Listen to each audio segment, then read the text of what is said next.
Hello, everybody, and welcome to the Atlanta Sea Colony live stream. My name is Adam Jewell, and with me, as always, is my handsome friend, Brendan. Brendan, how you doing? I'm fine. And we have a surprise guest because of my amazing planning abilities and my impromptu invitations. We have Carly Jackson from the Seasteading Institute. Carly, how are you doing today? Doing pretty well. How are you all doing? We're doing all right. I'm going to speak for Brendan and just say we're doing okay. So, like I said, it was kind of a last minute deal that I, shot you an invite earlier today. We figured it's been a while since we kind of got to hear about what Seasteading Institute's up to. And also, we mentioned last week on the live stream that Brendan will be doing a speaking engagement with your guys' is it live stream podcast? What is it? No, it's a Zoom event. Thank you. Yeah, it's free and online. We do record it and then put it on our YouTube channel. But we've been hosting monthly events. We call them Seasteading Socials to just, build a community of people who want to learn about how to live on the ocean. They've been going pretty well.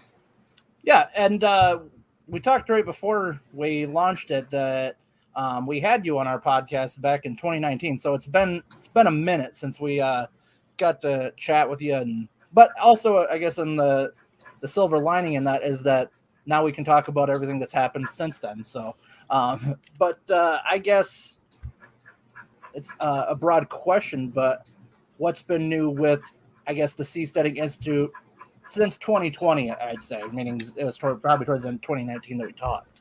Sure. So earlier this year, we partnered with Ocean Builders. So Ocean Builders is a company building sea pods in Panama. So they have a very futuristic looking design for a 2-bedroom home that sits on a spar.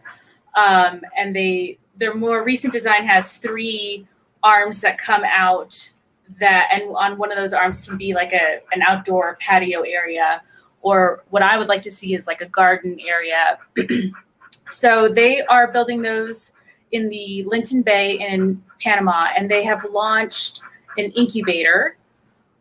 So the incubator has a list of very intense projects related to every aspect of on the ocean living, like, generating energy, purifying water, Internet of Things management of your kitchen or shower.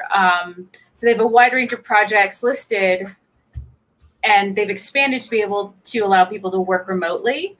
But they do have an incubator space in Panama where people can go and stay and work on the projects. So we are partnering with them.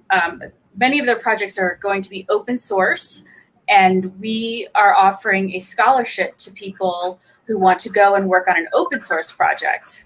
So we successfully raised $55,000 this summer, so we can start sending people to Panama.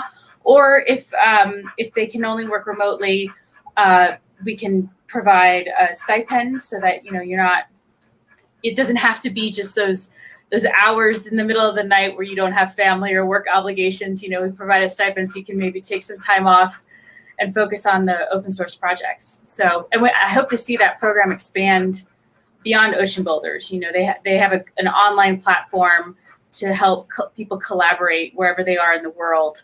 And we'd love to see that expand. Very cool. Yeah, I know. I've been following Chad and Nadia since Singapore or wherever it was. Thailand, Thailand, that was where it's over there somewhere. So it's been fascinating to see that progression from that to where they're at now. And the website itself has just grown. I mean, it's a beautiful website. I just love the aesthetics of their website now too.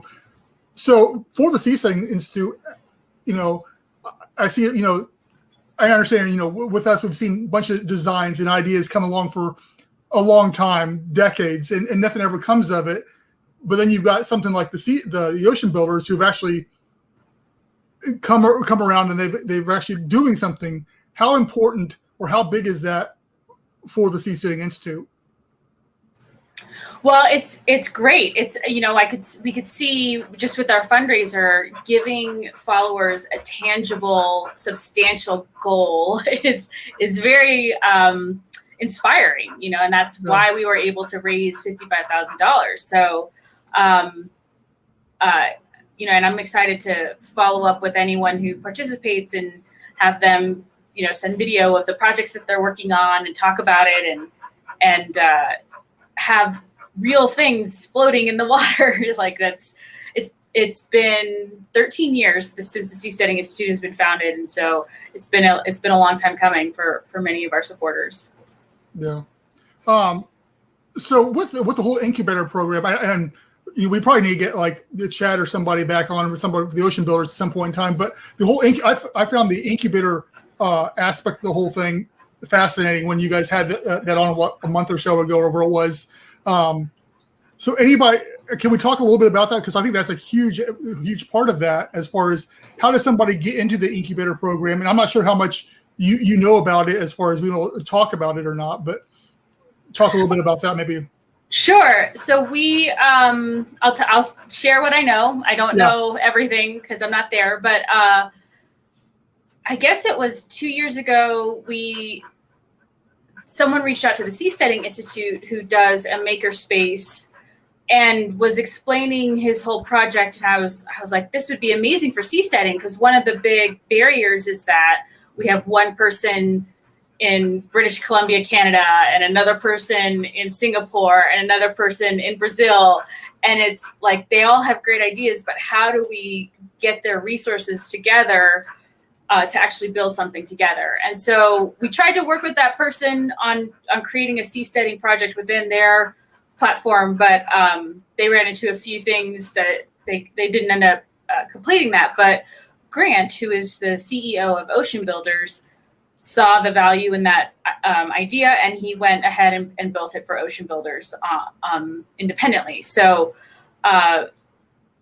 it's great. Grant, he's taken the project and run with it, right? Like he has business experience, which I don't think Chad or Nadia or Rudy, who is the engineer, I don't think that they had a lot of experience just starting a business from scratch and launching it. And so when we could connect Grant with them, Grant just knew how to turn their design and ambitions into a business. And that's what you see with him, with the incubator, being able to just bring people together with the right talents and organize the projects, because even if you have people with the right talents, you need someone to keep them focused and accountable. And so Grant was able to pull that together.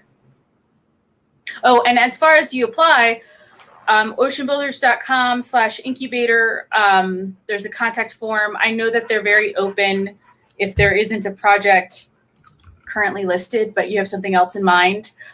They're open to creating new projects, but they do have, a time frame in which they want to put sea pods on the water. So they may prioritize their own, projects to facilitate that. But I do know that they're open to creating many different kinds of seasteading technology and just making it available. Yeah. I don't want to focus too much on the Ocean Builders, because there's a whole lot more going on with the seasteading besides just them. I guess my question when I first heard you were going to be on is how, and kind of changing gears here a little bit, but how did the Seasteading Institute and all of its partners and stuff like that, how did it fare through the last year with the pandemic and stuff like that? What do you guys see from that? I really didn't see much of a shift. I mean, we were already a fully online organization.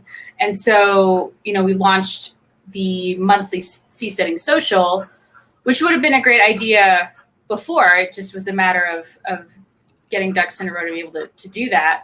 I think maybe we were helped in that Zoom meetings became very normalized, and so that the idea of logging in to an online meeting became a lot less intimidating for people who may not have been used to it. So that helped us, I think, with our online events.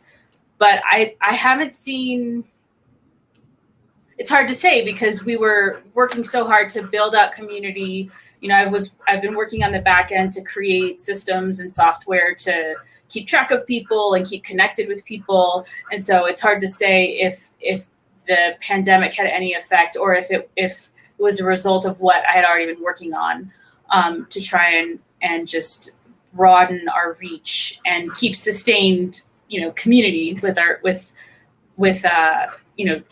as we've always been a very dispersed group, right? Like people are all over the world.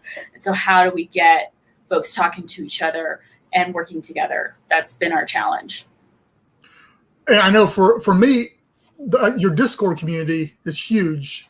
And I recently joined that. I mean, instantly, I've been having multiple conversations in there alone. And I think that's a beautiful thing. I mean, there's a lot of people in there. There's a lot of knowledge in there too. Discord. So someone created the Discord, and I still don't know his real identity.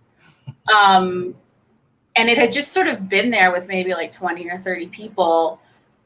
And we have a new part-time virtual assistant, Alexander, who's been fantastic. So he was, as soon as he was hired, I was like, figure out if we can get admin privileges on this Discord, because, I'm always a little bit nervous about inviting people to join a community if we're not moderating it, But we got invited as moderators, and then we launched our role-playing game. And that's when people started visiting and joining the Discord, and then all of these other conversations started. Okay. So that was pretty awesome. So I can talk a little bit about our role-playing game. Yeah, go for it. Yeah, so so Joe Quirk, our president, had been he's spoken to many conferences. In 2019, he and I traveled so much. We went to a lot of conferences, sometimes together, sometimes separately. And we had played this game at conferences, when we had a group of people, we'd say, okay, now we're going to play a Seastead game, break up into groups, write some general rules for your Seastead, write how are you going to provide food, how are you going to generate energy, what's your governance structure, and then we'll throw out scenarios like challenges. And I got to do this at Anarchapulco in 2018, where we had a breakout room and I had little slips of paper. And actually one of them was a very contagious virus start spreading on your seastead. What do you do about it? We had ones like pirates come and steal your energy generator, or it's various challenges that we expect to see on real seasteads. And people have loved playing that game. I remember Joe told me at one conference they had a pot stead where, where marijuana, they would just grow marijuana and sell marijuana, and that was going to be their main revenue. And, it's going to happen too. Right. Oh, of course. Yeah. Yeah. Or, I like the idea. I'd like to see a scenario or a simulation of like an all women seastead. Like, how would that work? So we decided to put this game online on Discord, and luckily Alexander has some experience with text-based role-playing games and Dungeons and Dragons, and so he was able to take the role of game master. And we did our first scenario in June. So we had he created some character profiles. I created 3 seastead types. To start out. Like, eventually in the game, we'll have people create their own seasteads, but we thought just to get started, we should have some more structure. So there's one that's on a cruise ship, and they're called the Constitutional Cruise, and I wanted to base their constitution on the Freedom Haven Project, which Anthony Charles Olson has been on my podcast and has been involved. He on Facebook, he has sort of crowdsourced a constitution. And so I thought that was really interesting. Like, let's take that constitution and bring in the role-playing game and see if people can play with it and work with it. And so that was our first seastead in the game.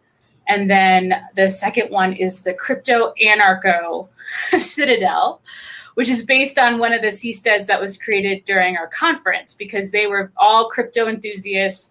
And they're like, every decision will be made on the blockchain, and, all resources and will be tracked on the blockchain. Like, you will pay, instead of insurance, you will pay into a fund. And so if you accidentally damage someone else's seastead, then you will that out of that fund of crypto, you will pay damages. So they had everything managed through the blockchain and through cryptocurrency. So that was the second one. And then the third one, I wanted to model after the Venus Project, which I happened to visit in Florida right before everything was shutting down. And they call it a resource-based economy. So it's a very intensive planned economy, very purely socialist, if I'm understanding correctly.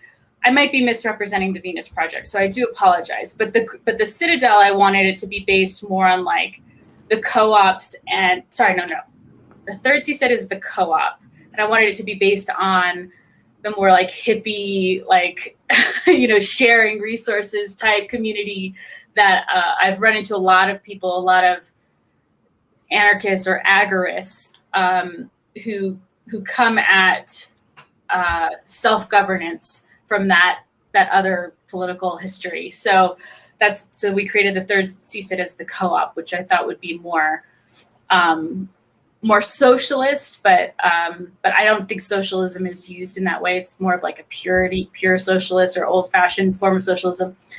And then people could choose which seastead they wanted to join, and we had a scenario of a hurricane hitting their seastead.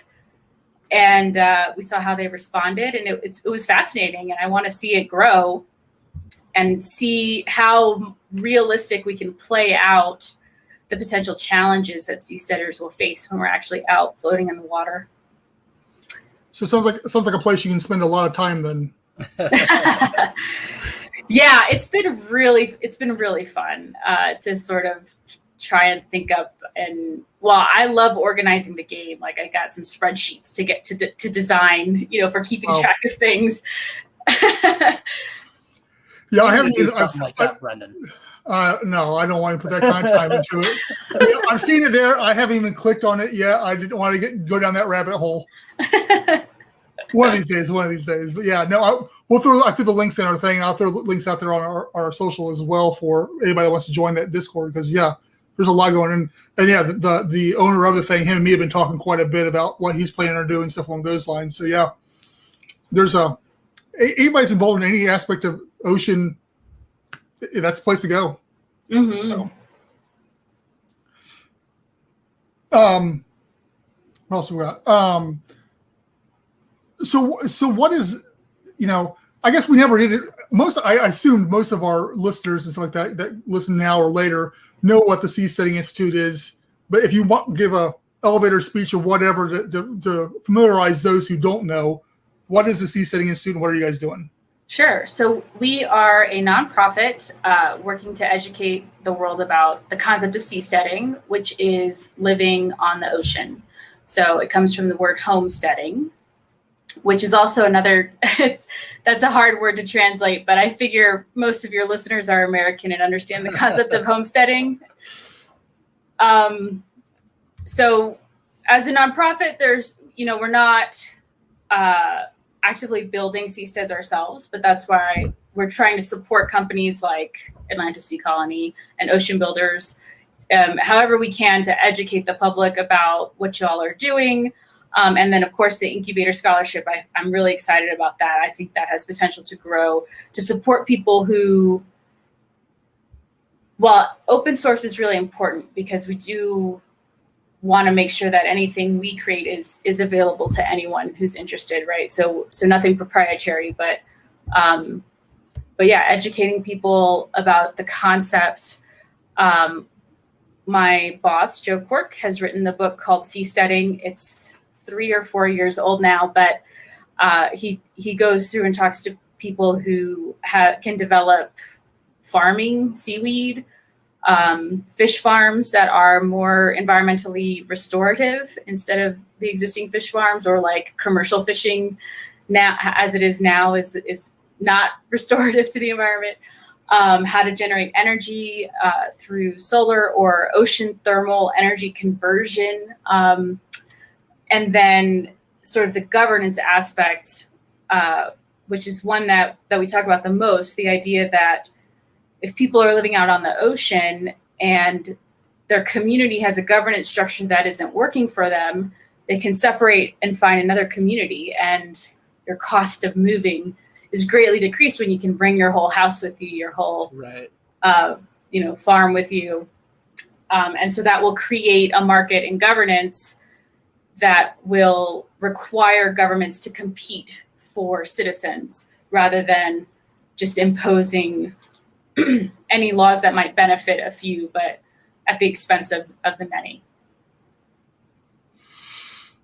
So, as you said, it's been around for 13 years. Obviously, it's a labor of love and a lot of patience that goes into this thing. We've seen that as well. But, with Ocean Builders and other organizations like that, and with your finger on the pulse of what's going on out there, how close do you think we are to actually having the first seastead in any fashion out there?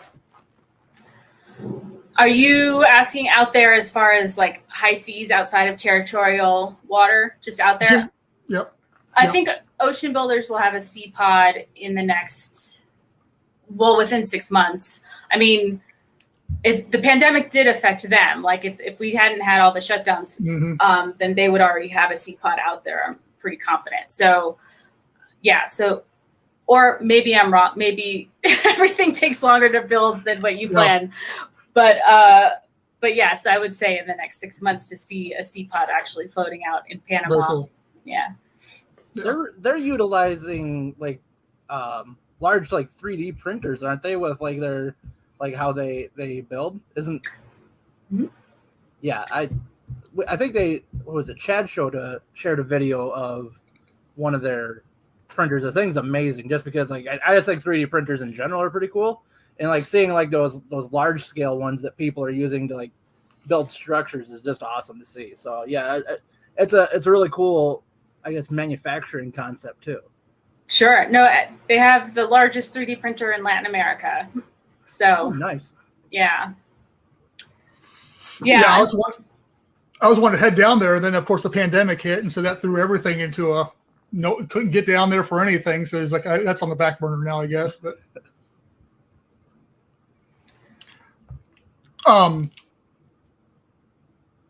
here we got a question from one of our viewers here. Wants to know, what is the biggest hurdle to overcome to begin actual locating a habitat on location anywhere? The biggest hurdle,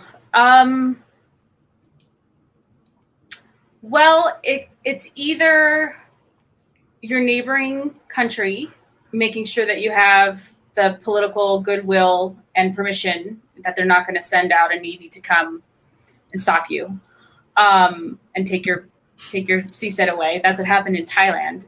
Or the waves, right? So there's a band across the equator where in many places you can have very low waves. So that is probably the first step to building a seastead is you want one that can handle the lower waves. And then as you develop the technology and iterate, you can get out where there may be higher waves. So I'm going to go with two things. Those are my two big hurdles. What if kind of going off of that, and it's one of the things that I've been trying to do some research on is, and obviously like the Ocean Builders are working out of Panama right now, but the legalities of a lot of things, like just she's cutting out for a second. We're going to give her a second. She did mention before the live stream that she has a thunderstorm rolling in, so she might cut in and out. So we'll give her a second. Yeah, while we're waiting on that, hey, Glenn, thanks for joining us tonight. I was wondering where you're at, because usually you pop in there at some point in time. So Glenn's just chilling. Glenn's watching the live stream, just hanging out with us. Yeah, so I'm sure you'll get a message from Carly as soon as she can and see if she's coming back or not. And if the storm hit and took out her power or whatever. Yeah. Yeah, she was saying that one just rolled in right before we started. Yeah. But yeah, if you're just joining, the reason we got Carly on here is because I I shared it today on our Facebook, but we'll share it again for anybody that wants to join the Seasteading monthly Zoom call, which I'll be talking on August 5th, 14th, which is a Saturday. So yeah, I'll be, yeah. And Babe's got a question here as well. That's a good question. Hopefully Carly can get back on here, and if she can, we'll definitely ask her that. Oh, just about got back on.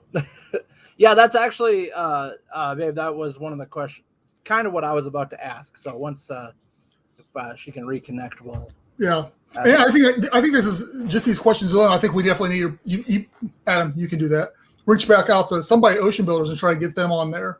And I was telling Adam beforehand, Babe and Glenn, or anybody else is watching, that I've reached out to Dan as well. Divers Alert Network, and they're actively going to be getting somebody, but it'll probably be like September or something along those lines. Hello. Hey. Hi. Sorry about that. No, we gave him the warning that you had a storm rolling in and you might lose connectivity there. Yeah.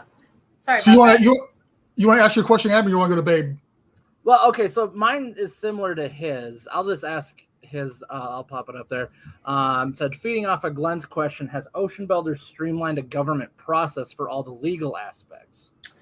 So as far as I know, they are working very closely with the Panama government officials who are involved with approving structures in the ocean. And one hurdle had to do with a flag. So, and I think, if I remember correctly, I think that they had to alter their design a bit, or the specs somehow, so that their sea pods can be flagged as a houseboat. Again, double check everything I'm saying. This is from my memory of conversations. So a Seastead flag, I think of it as kind of like registering your car. So you have to go to your state office, DMV or whatever it's called in your state, and say, I have this kind of car, whether it's commercial or not commercial, how old is it? Does it meet emission standards? Very simple to register a car. But you similarly have to register vessels that are on the ocean, and that's called flagging them. And so to develop a flag that would allow a sea pod in a previous design would have been very expensive. And so they were able to negotiate with Panama and figure out, okay, we'll flag it as a houseboat. So luckily, I mean, that's why they settled in Panama, because the folks there are friendly to their business. But the Seasteading Institute, we're working on getting a Seastead flag so that it's a very long and complicated process. But we are having an event on September 3rd to talk about that, and I'm still putting everything together online to promote that. But we will be promoting that the next couple years. That's going to be our main focus, is getting a flag so that anyone who wants to build what fits this criteria of a seastead will be able to do it. They won't have to sort of slip in as like a barge or a houseboat or, whatever the existing categories are that don't really fit what a seastead is. Yeah, it's what have been, I guess, maybe in your experience, or I know that Joe does a lot of traveling and meeting with a lot of people and doing a lot of speaking engagements. Stateside, what are kind of the hurdles with that? Obviously, like Ocean Builders are working in Panama, but is there like a lot more challenges? I mean, obviously, I'm sure there is, but like to try to do something like that within the United States oceans. Well, I think it would be more expensive, and that's why we haven't seen anyone really try to seastead in the United States. There is Ventive Float House. I'm not sure what their status is now. I talked to them maybe about a year ago, and they were looking at selling their design in the San Francisco area because of the shortage of housing there. But I don't know if he had researched what the legals restrictions would be. So you would have to consider, if you're close enough, there's a certain distance, and I don't know what it is, where the state has jurisdiction, and then beyond that, it's the federal government.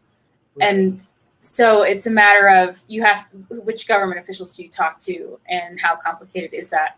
I do know, I have been following a fish farming project.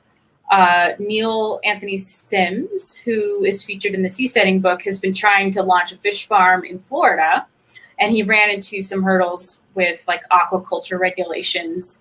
And I remember reading a news article a few months ago about, going through Congress for the aquaculture regulations, because our current farming and fishing, it just does not fit what he wants to do, right? Like there are regulations for commercial fishing, and then there are regulations for farming, and farming is not fish farming the way that Neil does it. So right. It's a matter, and I think the U.S. government, I think most governments, the process is tricky. So when we look for allies, the first thing we ask if they want to launch a project is like, do you know anyone in the government? Because we need their support. Yeah, that's, like I said, one of the things that I've been trying to figure out, because it's just, politically, I mean, we could just say it's BS that we have to go through government officials to do it anyways. But yeah, it's so tricky, because like you said, a certain amount is, state proper or state rights or whatever, then it's federal, then it's like whatever. So it's, trying to, I'm assuming that, the Seasteading runs into the same issues, where it's like, it's a revolutionary type project. Same like what we're trying to do. And it's just like trying to explain that to someone, and like trying to, I guess, get permission and get, make sure we're not doing anything illegal. I mean, it's crazy, because you're trying to launch a business that has not been done before, or launch a real estate project in a sense. And so there aren't really laws or regulations. There aren't guidelines in place already to go off of. It's something that has to be kind of like, you're doing what, and how are you doing that, and what do you, like, so then they're going to drag their feet, because they don't know how to license you or whatever it may be. So yeah, that's the headache that Brendan and I don't want to deal with, but I mean, like, eventually are going to have to. Well, that's one thing that we as a nonprofit, we want to help with, right? So, this is Joe's work. He's been talking to flagging registries. He's been talking to the certification, the companies that go and certify vessels to meet the requirements of the flagging registry. And then there's like the maritime insurance. And so he has the fun job of like talking to all those folks and trying to translate their language into what makes sense for like the innovative creators that we work with, right? And being that translator between, we don't want our engineers having to pull out their hair talking to an insurance bureaucrat, right? Like, we want them building right. and designing and iterating.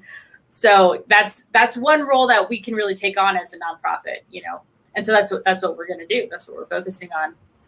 And he actually, maybe I'm misremembering this, but like, he actually has talked to some politicians and all that, like, and trying to introduce the concept to them in the past, hasn't he? Yes. So Joe actually went to Panama before Ocean Builders finalized their decision to launch their business there. He did meet Panamanian officials with our legal counsel.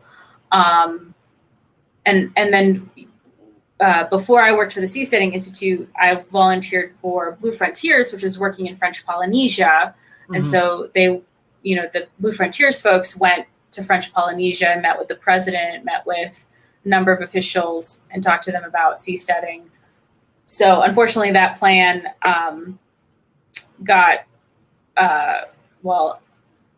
delayed to the point of it's not happening because of politics, unfortunately. So, we learn from every experience, but Joe has the experience of like talking to people. And I will say that we have a very promising group of seasteaders in Brazil, and there was legislation being considered in their, I want to say parliament, that might not be the right word, but they were considering a nationwide law for special economic zones, which may or may not have included language to allow a zone on the ocean. So I'm still waiting to hear back from our friend there who was watching that legislation. So it is possible, but I was a political activist before I worked for the Seasteading Institute, and it's an infuriating process sometimes. Right. I mean, I really it's supposed to be, right? Like, we don't want people to just impose their will on a law that affects the whole country, right? We want it to be slow. We want there to be lots of conversations and lots of room for compromise and hearing from any interested parties.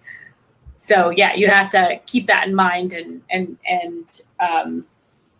make sure you make the right allies, the ones who are going to stick with it.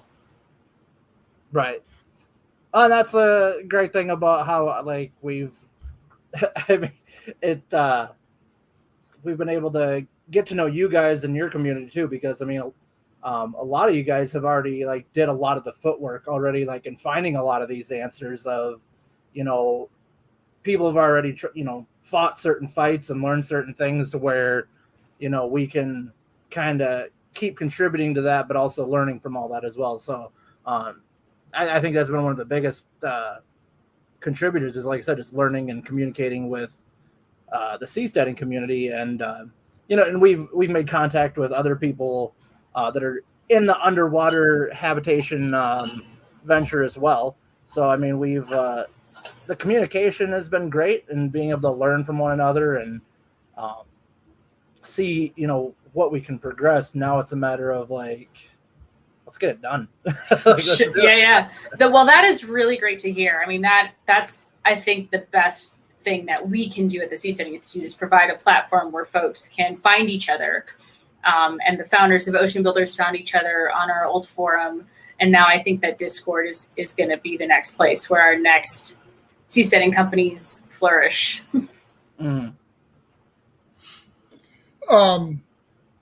Sorry, I was reading over comments there. But I think that, even though I understood the seasteading before, and we've talked before and stuff along those lines, I don't know, just something, you said something, I don't even know what it was, but it triggered it in a different light too.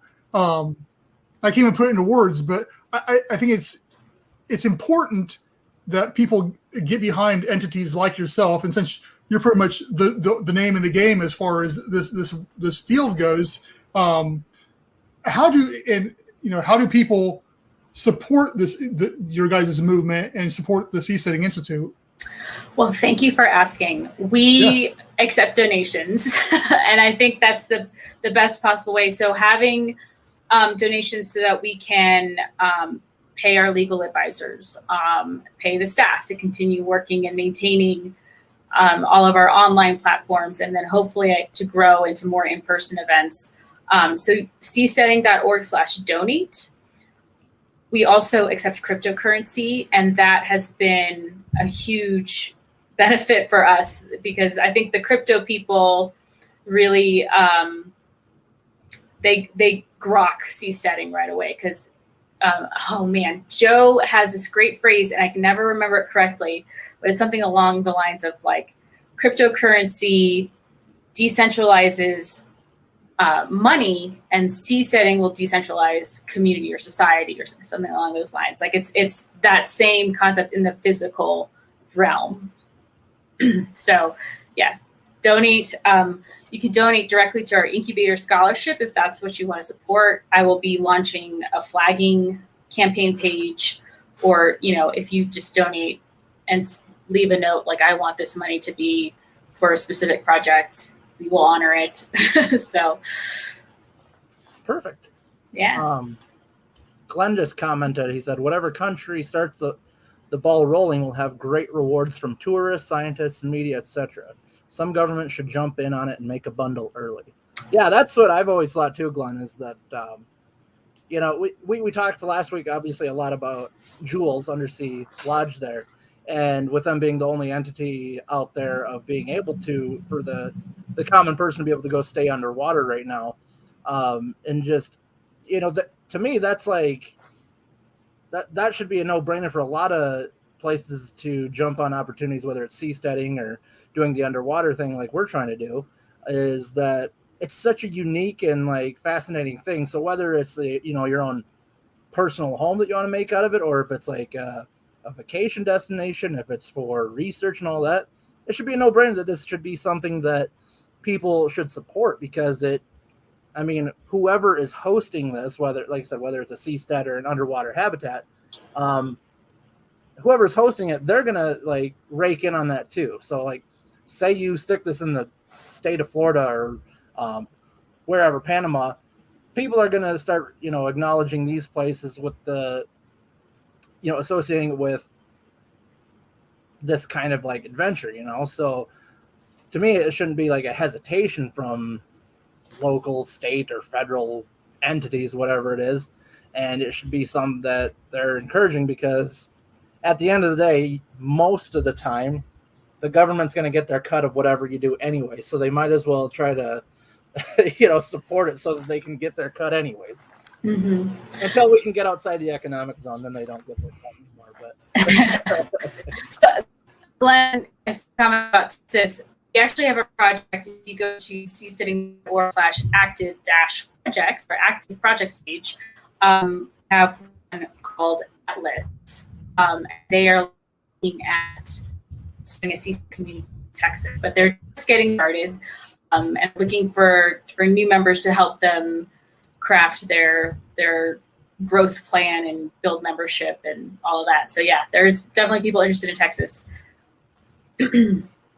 But Texas has been a good aspect for a lot of people are jumping to Texas because of their tax codes too right now too. So that's that alone would be a good place for business too. And as far as how profitable it will be for the first host country, I've been seeing a lot of seasteaders are jumping on the X Prize for carbon. I think it must have been announced recently. I've been hearing it third hand from a bunch of people who are like, oh yeah, we're doing a project for the X Prize for carbon capture, and they're all doing seaweed. So, and then also the coastal communities dealing with flooding and dealing with the water encroaching on property. If they can convert to homes that can be in the water, then they won't have such severe losses if with storms or other flooding or all of that. And I can see, in my news searches, there are some places that are banking on like walls, like New Orleans has. But I think people are looking at the floating structures. Oh, and then also in New York City, they just opened up a park that's on these pylons. My mom was just there visiting. I was like, send me some of those pictures. But that's an interesting project just to get people used to the idea of being on the water, that it's, you build a park. Doesn't mean that you're dredging up soil. We can build floating things, and they're kind of modular in a way too. They're really interesting. They're almost shaped like a sea pod. They have this like sort of rounded shape, and then they're flat that connect so that you have this big park on top, but they're modular, which is really interesting. So just projects like that, which just sort of gently introduce the idea of like, oh, humans can be on the water. And the big thing I think too is that with any of these fields, that unless it's almost a seamless transition from the way of life most people know and their home and stuff like that barrier is too great for, I think, the average person to want to give up those creature comforts to help fund the way or make the way into the inevitable future. And so whether it's Ocean Builders, I think it's what's great about their design is because it has all those creature comforts, and it looks good too. So it bridges that barrier from what people are used to living on the water as well. Mm-hmm. Babe said Norway has floating homes for flood areas. Cool. I wasn't aware of Norway. We do have partners in the Netherlands, and they have really interesting. It's funny. So they have a bunch of like floating architecture, but they also have regulations that have sort of atrophied, I feel, so that it's more and more difficult for floating homes to move to different locations. And so they became overly regulated, but they have a separate regulatory system for floating homes versus homes on land. And I find that fascinating, that they've had to develop it. But of course it's been around long enough to have sort of atrophied, which is also fascinating. Right. Yeah, it's where was I? I had a thought and now I lost it already.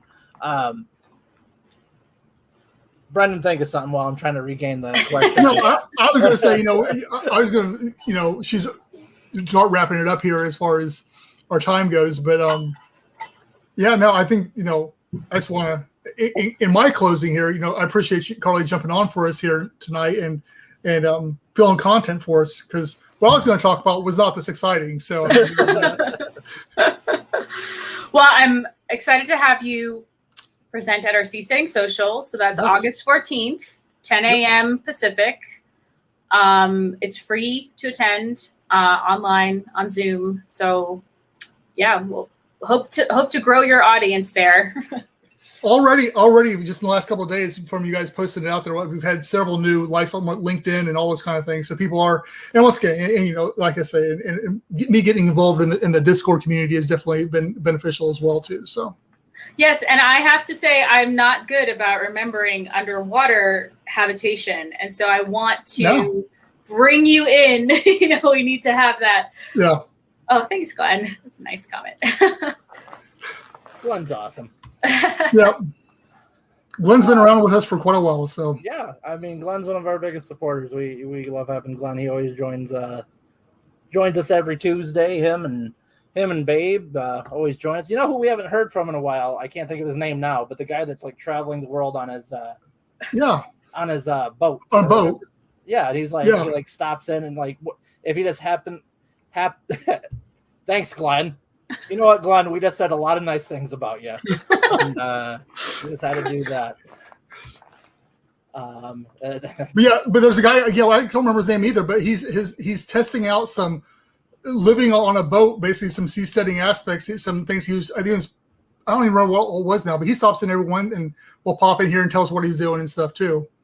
So it'd be cool to like sync it up sometime where we can have him come on and join us. Just because, he's just traveling the world, just doing whatever, which is, man, that's the dream for a lot of people, is just to be able to have that carefree lifestyle and just be able to check everything out.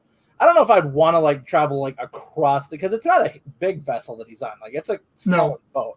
That would terrify me, being on a small boat and just like traveling wherever. But that's just me though. But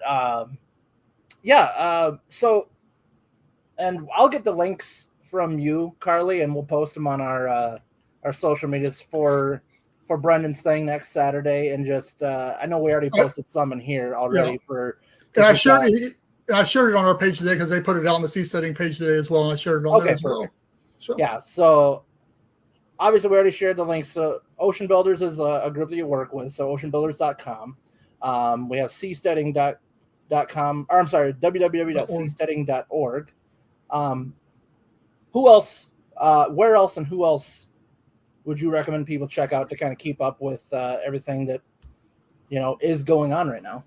Well, we try to put everything on seasteading.org, so that's a great place to start. And if you scroll down, you'll find all of our social media channels. We have a lot. All of a sudden, we had some ambassadors step up and volunteer to run these new social media channels. So we just had a bunch more. So Discord, Telegram, but we've mentioned before, Discord is a great place to have like real meaningful, productive conversations from people who are actively looking for solutions to build. So, and then of course our role-playing game, which I hope people will join and enjoy and help us figure out how to do realistic simulations. I see the role-playing game as a way of training people to think like a seasteader, right? Like so many people, I think we are used to thinking about if something goes wrong, I call the fire department or the police, or, my rights are defined. Like we're we have our current situation in our current society.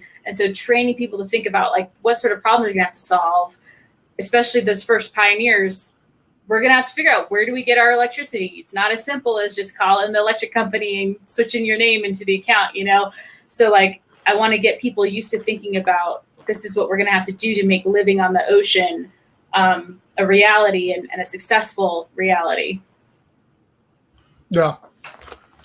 Yeah, And there's so many things that, you know, it's the simple things that we just assume are the ones that are going to come back to bite us. So yeah, and like you said, it's a good way of like learning too, because that's one of the biggest things that's helped Brendan and I is that, you know, just having people ask questions, you know, be like, hey, so what about how would this work? And it's like, oh crap, well maybe we didn't think about that. You know, It's just like you know, so you know, putting it in a more fun way of how you're doing it, I mean, is a good way to prepare for like once this does become a reality that okay, we've explored that scenario, this is how we're going to handle it, rather than just you're out there and it's like, oh, we never thought of this before, you know.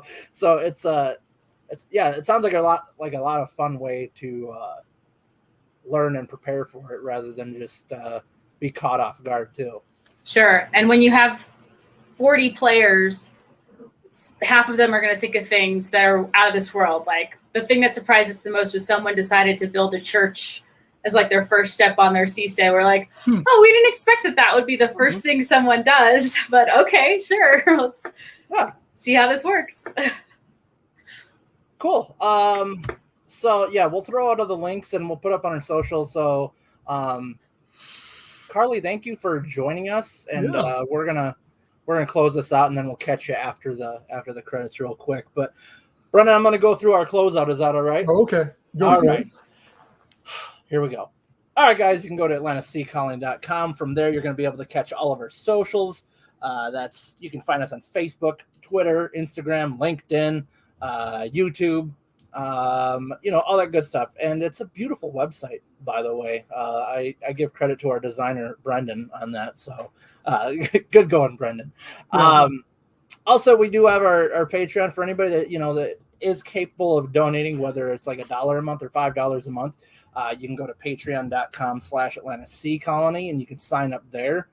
Or if you have $8.76 laying around and you want to donate that $8.76, you can go to paypal.me/AtlantaSeaColony and donate that $8.76 to us, and we would gladly take it. And we're, you know, obviously all this is going to help us get put towards our habitat, you know, all of our ventures that we're getting into. And also, Brendan, show that gear that you got on you, buddy. It's getting a little worn. Wash yours. You got to wash it inside out. Have you known that? I have, yes. Okay, well, it's already. I did it anyway. Show yours off. Yours is the newer one. I got the new. It's covered in cat hair because if you guys didn't know earlier, I was petting my cat when she was like walking by while I was doing this. But yeah, this is the newest shirt. Brendan, I'm gonna launch a challenge real quick. Not a challenge. So we're always like putting out new merch and new designs and stuff. I think we should put up a vote on which animal should be the next Atlanta Sea Colony logo animal. I'm fine with that. We have the octopus, we have the hammerhead, and then now we have this design. But I think we should do another animal. My vote is with either a stingray or a sea turtle. That's what I'm going to go with. I'm fine with those. Okay, so also thanks to our patrons, Edward Haas, Brian Acosta, S-Babe Hive. Once again, check out seasteading.org and also oceanbuilders.com. Carly, thank you again for joining us, and we will see you guys next Tuesday. Bye.